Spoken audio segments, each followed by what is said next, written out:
لا يقع عن كيفية الوجد عبارة لأنه سر الله عند المؤمنين الموقنين. وقال بعضهم الوجد مكاشفات من الحق. وقال أبو سعيد بن الأعرابي الوجد رفع الحجاب ومشاهدة الرقيب وحضور الفهم وملاحظة الغيب ومحادثة السر وإيناس المفقود وهو فناؤك أنت من حيث أنت. وقال أيضا الوجد أول درجات الخصوص وهو أميرة التصديق بالغيب، فلما ذاقوها وسطع في قلوبهم نورها زال عنهم كل شك وريب، والله أعلم.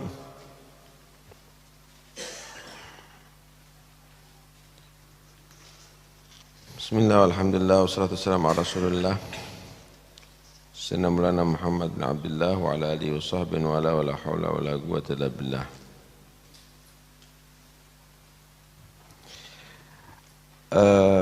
Bergurau atau bermain asal bukan dalam bentuk fuhush, ucapan-ucapan yang jorok, atau bukan dalam bentuk maksiat, hukumnya adalah halal. Beberapa riwayat menerangkan bahwa Rasulullah SAW melakukan muzah, melakukan gurauan, dan juga dilakukan oleh para sahabat bagaimana melakukan permainan seperti Al-Habasyah yang lagi main dengan alat perang yang disaksikan oleh Nabi dan Siti Aisyah. Nah, karena itu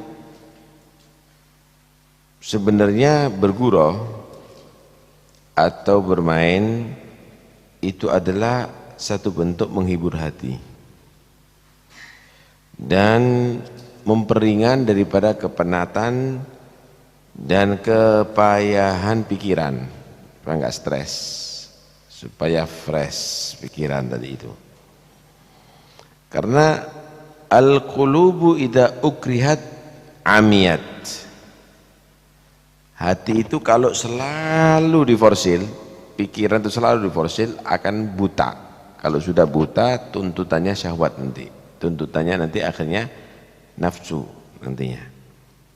Karena itu perlu untuk diterwih, perlu untuk diadakan satu bentuk hiburan untuk nafas, untuk hati atau untuk pikiran. Sebenarnya membentuk hiburan yaitu bergurau atau main itu adalah membantu untuk lebih semangat, membantu lebih serius. Misal ada orang membahas masalah ilmu terus, maka akan mendatangkan satu sifat kebosanan dan kejenuhan nantinya. Karena itu seminggu kadang-kadang dijadikan hari Jumat hari libur. Kenapa? Supaya Sabtu fresh dan belajar lagi dengan lebih giat. Sehingga sehari untuk istirahat tapi bisa memicu semangat untuk seminggu. Begitu yang dimaksud.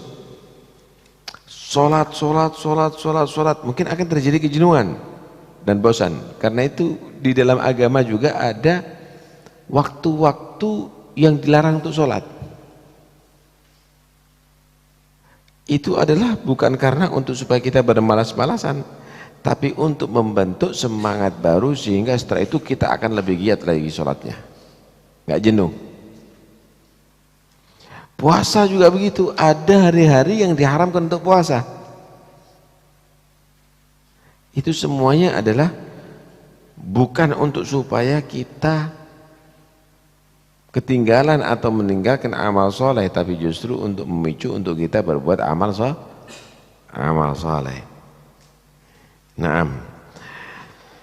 Jadi intinya bermain itu adalah, bergurau itu adalah termasuk bagian membantu untuk beribadah kepada Allah Subhanahu wa ta'ala. Cuma yang enggak benar itu banyak bermain, banyak bergurau, itu yang nggak benar. Kalau hanya sekedar ketika lagi tegang, lagi jenuh, diadakan satu permainan, ada satu gurauan, nggak ada masalah itu. Malah itu kalau memang diniatkan untuk tahrik, untuk supaya lebih tansyid, lebih menggiatkan, membuat satu semangat baru, bisa dianjurkan, dan itu ibadah karena termasuk bagian wasail bihukmil magasid. Ya ada sih beberapa manusia yang tidak pernah jenuh dalam ibadah, yaitu para anbiya, para ar-rasul sallallahu alaihi wasallam, para siddiqun. Tapi ukuran seperti kita harus ada waktu-waktu untuk tarwihul qulub. Bagaimana cara untuk menghibur hati dari itu.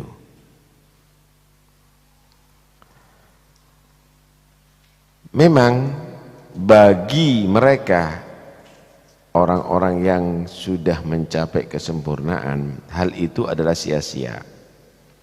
Tapi itu adalah bukan berarti menandakan haram.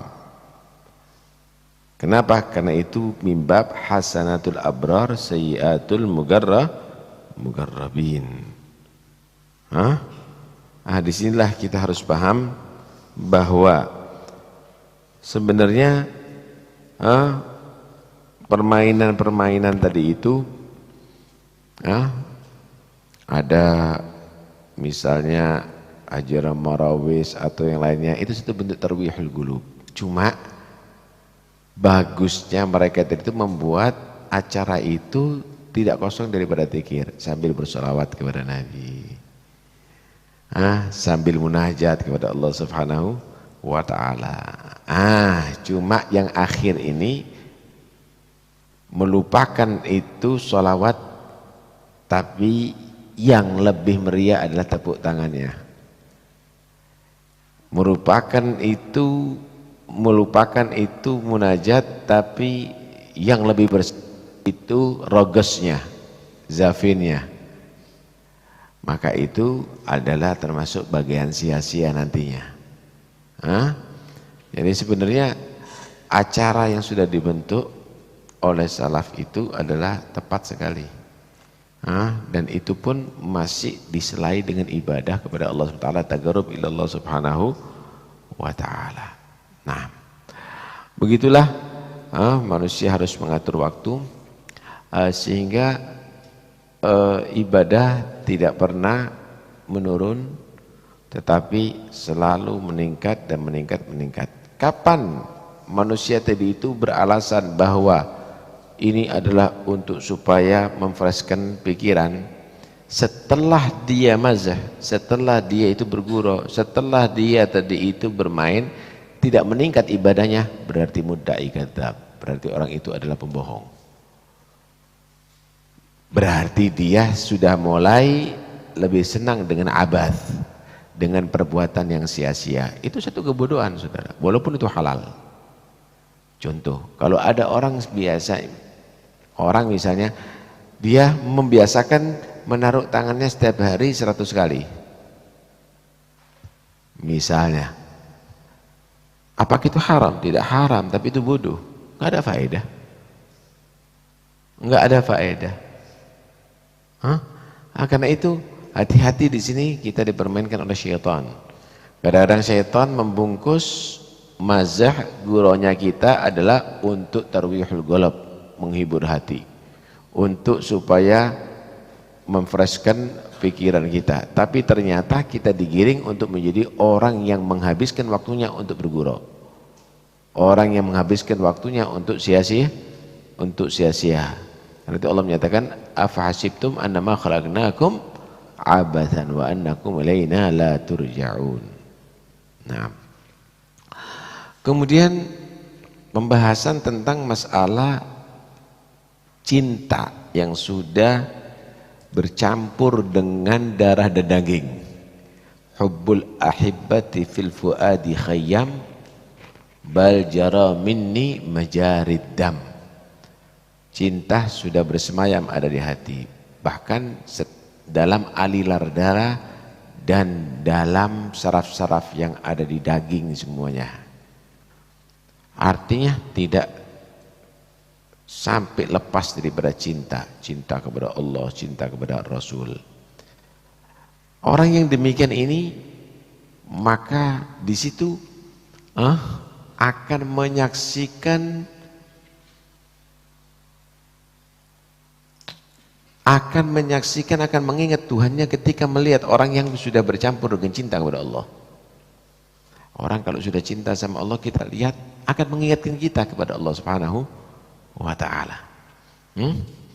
Sehingga idza ru'u dzukirallah. Kalau melihat dia, ingat Allah Subhanahu wa ta'ala. Mengingat orang yang akhlaknya bagus, istiqamah, disaksikan sama dia, ingat Nabi Muhammad SAW, karena cintanya kepada Nabi SAW. Kenapa? Karena begitulah cinta tadi itu. Pada diri kita sebetulnya ada, tapi cinta itu adalah cinta yang bukan cinta Allah dan Rasul. Orang yang senang dengan makan misalnya. Orang yang senang dengan makan, kelihatan gambar makan aja, kelihatan gambaran makan itu, ya salam, nikmatnya, kelihatan gambar aja sudah langsung. Padahal itu adalah gambar yang tidak bisa memberikan nikmat. Kenapa? Karena gambar ini menghikayatkan, karena gambar ini membayangkan tentang nikmatnya makanan itu. Begitu juga melihat foto seorang perempuan yang cantik misalnya bagi laki-laki. Orang ini adalah sudah syahwat, misalnya sudah bercampur dengan dirinya, menyatu dengan dirinya.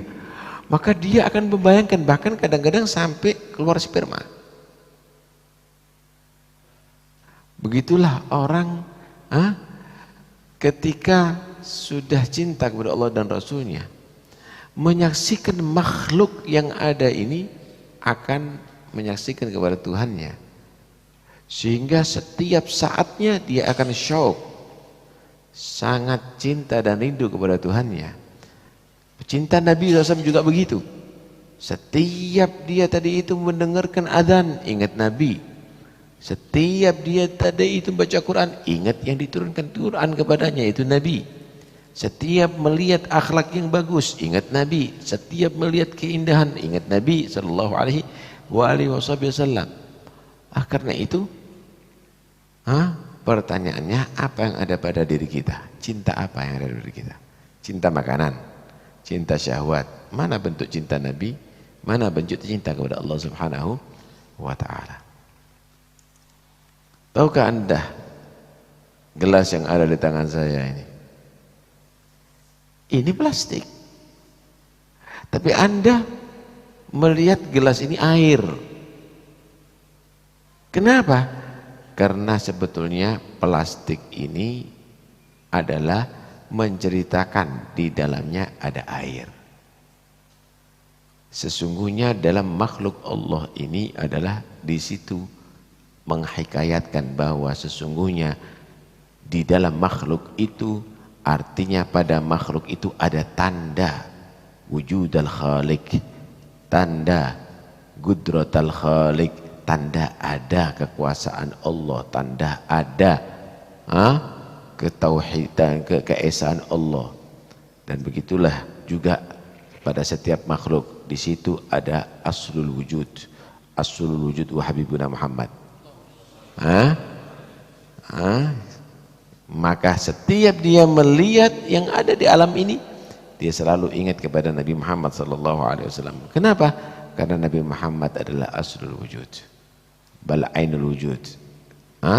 Al-kaunu isyaratun wa antal maksud. Alam ini adalah isyarah, maka inti daripada alam adalah Sayyidina Muhammad sallallahu alaihi wasallam. Karena itu kita harus bisa mengukur kadar yang ada pada kita daripada hubbullah dan hubbuh rasulih. Dan ketika itu kita faham bahwa ini adalah yang paling berharga pada diri kita, kita akan menjaga setiap saatnya. Kita akan selalu merawat itu setiap saatnya. Tapi rupanya Dolar lebih berharga daripada itu. Rupiah lebih berharga daripada itu. Dunia lebih berharga dari itu. Kita lebih menjaga duit kita bagaimana lebih berkembang daripada hubbullah dan hubbur rasulih, sehingga setua ini pun kita belum bisa merasakan nikmatnya cinta Allah, nikmatnya cinta kepada Nabi SAW yang dirasakan oleh mereka, orang-orang yang sudah sampai kepada Allah dan sudah mereka bertemu dengan Rasulullah SAW. Mudah-mudahan insyaAllah Allah merubah hati kita semuanya ya, dan bisa menanamkan dalam hati kita cinta kepada Allah dan Rasulnya, dan dijadikan cinta Allah dan Rasulnya lebih kita cintai daripada selainnya. Amin ya rabbal alamin. Hadrul qasidah. أرجو إلهي ذا الكرام والإفضال يفتح على قلبي سني الأحوال مما منح أو تداهى ولا أبدال وغوثها وفردها ولا قطاب. أولئك الأقوام هم مرادي ومطلبي من جملة العباد، وحبهم قد حل في فؤادي. أهل المعارف والصفا والآداب، المخلصون الصادقون الأبرار، الطيبون الطاهرون الأخيار، العارفون الذائقون الأحرار، الكل منهم مخبت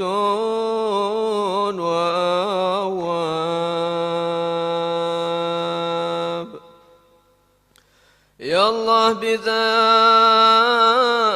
من محبة الله أفنى بها عن كل ما سوى الله، ولا أرى من بعدها سوى الله الواحد المعبود رب الأرباب.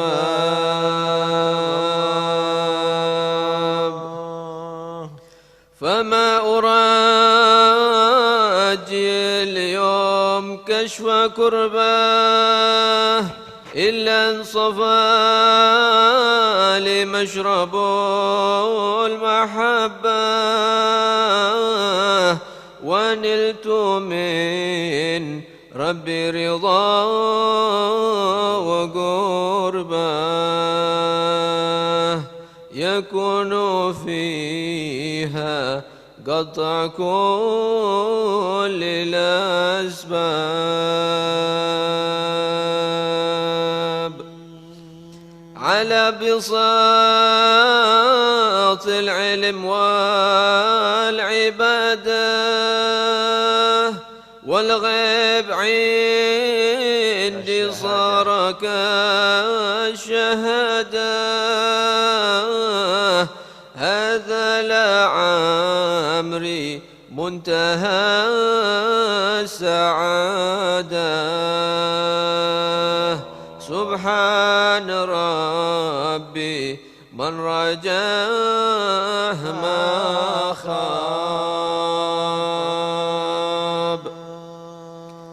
يا طالب التحقيق قم وبادر وانهض على ساق الهمام وخاطر واصبر على قمع الهوى وصابر واصدق ولا تبرح ملازم الباب واعلم بأن الخير كله أجمع ضمن اتباع عقل النبي المشفع صلى عليه الله ما تشعشع فجر وما سالت سيول الأشعاب.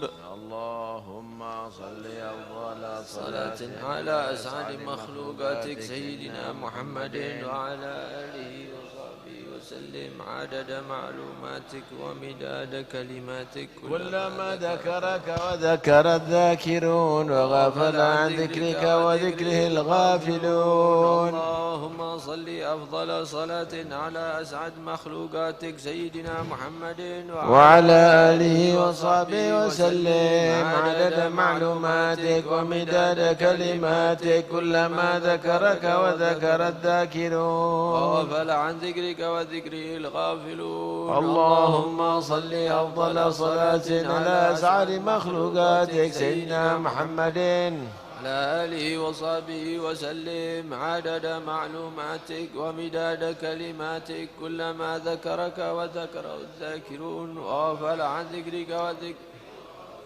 ربنا انفعنا بما علمتنا رب علمنا الذي ينفعنا رب فقهنا وفقه أهلنا وقرابات لنا في ديننا. أهل قدر أنثى وذكر رب وفقنا ووفقهم لما ترتضي قولا وفعلا كرما وارزق الكل حلالا دائما وأخل أتقيا علما نحظى بالخير ونكفى كل شر. ربنا وأصلح لنا كل شؤون وأقر بالرضا منك العيون واقض عنا ربنا كل الديون قبل أن تأتينا رسل المن واغفر واستر أنت أكرم من ستر. صلاة الله تغشى المصطفى من إلى الحق دعانا والوفاء بكتاب فيه للناس شفاء وعلى الأهل الكرام الشرفاء وعلى الصحب مصابيح الغرار. اللهم اهدنا بهداك واجعلنا ممن يسارع في رضاك ولا تولنا وليا سواك ممن خالف أمرك وعصاك. حسبنا الله ونعم الوكيل ولا حول ولا قوة إلا بالله العلي العظيم. فاتح رسول الله محمد عبد الله وصمد المرحبا وأخواننا من الأنبياء والمرسلين صلوات الله وسلامه عليهم أجمعين أهل بيت رسول الله وأزواج رسول الله وأصحاب رسول الله والتابعين وتابعين من تبعهم بأحسن الدين. سنجد الله أحمد عيسى السيد الأعظم الباقي المقدم محمد بن علي بن ساداتنا الأبي علي والغيور مع أخواني وابن علي محمد مولى الدبيلة عبد الرحمن السقاف وسوف السكران وابن علي شاب بن قد بن ولاء عبد الله الرسول الأكبر وابن أم المحضار قلبي عبد الرحمن بن فخر الويش ومسالم فاسمار بن عبد الرحمن عطاس بن حداد ثم الحبيب علي بن محمد بن حسين الحبشي ثم الحجي الإسلام بحامد محمد بن الغزالي أولياء 9 أولياء البلدة ثم إلى صاحب الحضر مقام الحبيب جعفر وسقف السيد الولد وسقف وسوء الإمام فرعيمة ثم الحبيب عبد الله بن علي المشهور ثم إلى أرواح مشاهد دقة والتوحيد وكشف وقابة بالنية ومشربة بالنية وبخل وكرامة ثم الأرواح من حضر في هذا المجلس سابقا ولاحقا والدينا وليكم وواتنا ووالدكم ووات المسلمين أن الله تغشى عن مغفرة وبركاتهم وأسرارهم وأنوارهم وعلومهم وأن الله سبحانه وتعالى رزقنا وإياكم حبه وحب حبيبه محمد صلى الله عليه وسلم ويحبنا إلى حبيبنا محمد صلى الله عليه وسلم وجعلنا ويرزقنا وإياكم كمال المحبة والمتابعة وظاهر متنا يا رب العالمين وأن الله سبحانه وتعالى يوفقنا وإياكم للعمل الصالحات ويكفر عنا الذنوب والسيئات ويقضي جميع الحاجات وسل البنين والبنين والبنات ويجعلنا وإياكم قرة عين سيد السادات ويرزقنا وإياكم العلوم النافعة والأذان السامع والقلوب الواعية وأن الله سبحانه وتعالى يوسع لنا الأرزاق الحسية والمعنوية ويصلح لنا النية والذرية ويجعل الحاجة كلها مقضية دينية ودنيوية وأخروية بجاه خير البرية وعلى هدينا يكون الصالحة ونسأل الآباء وما نوى الصالحون وما نوى صاحب الوقت وما نوى إمام الزمان في مثل هذه الساعة والمناسبة نويناها وقصدنا وما طلبنا وإلى حضرة النبي. الفاتحة. بسم الله الرحمن الرحيم. إياك نعبد وإياك نستعين. آمين. ربنا تقبل منا. آمين آمين آمين.